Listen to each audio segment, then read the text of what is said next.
Here's Big Gymmie post pizza eating contest.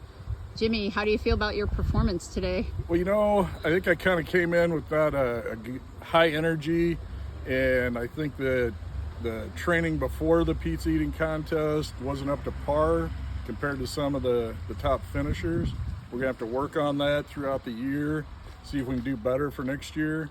A lot of that is, you know, spending time on the training table, eating, being in the film room, watching YouTube videos, making sure that you're prepared mentally and physically to eat the pizza. I think I really kind of let down the whole team today. What do you feel like was your strength out of today's performance? I think I had a decent pace. It could have been a little faster. The turnover of slices was kind of slow.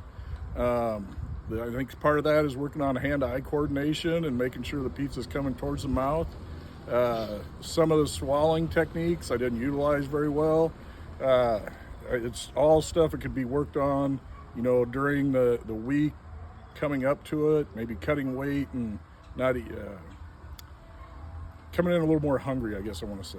How'd you feel once that first finisher came across? I was sad, and I was kind of impressed because I really expected to be out front, and he really snuck up, kind of a dark horse. I was more worried about Nancy. I thought Nancy was going to come in there last minute and just show us all how to do this. Now, Nancy was the only female in the race, and she was working hard. And she should have got something for just being the only one in the race as a female.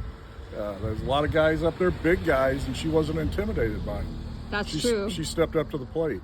Did you feel intimidated by any of the contestants? Well, I was a little bit worried about Bobby Dangerous just because that last name, but after talking to him for a minute while we were waiting, he's a nice guy.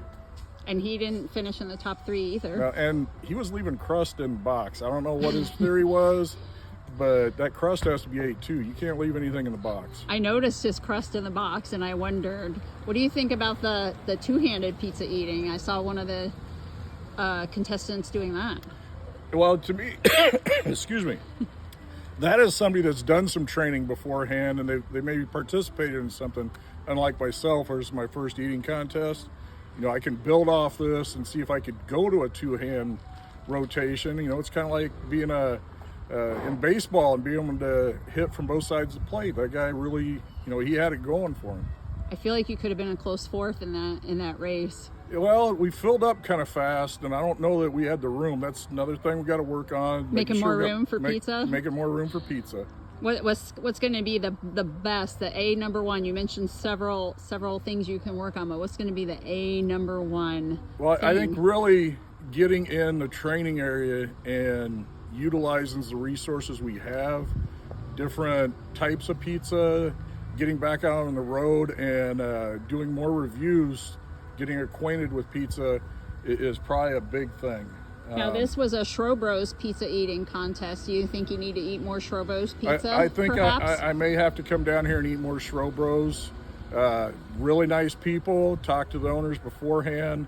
It was great that they put this event on, put themselves out there with their pizza.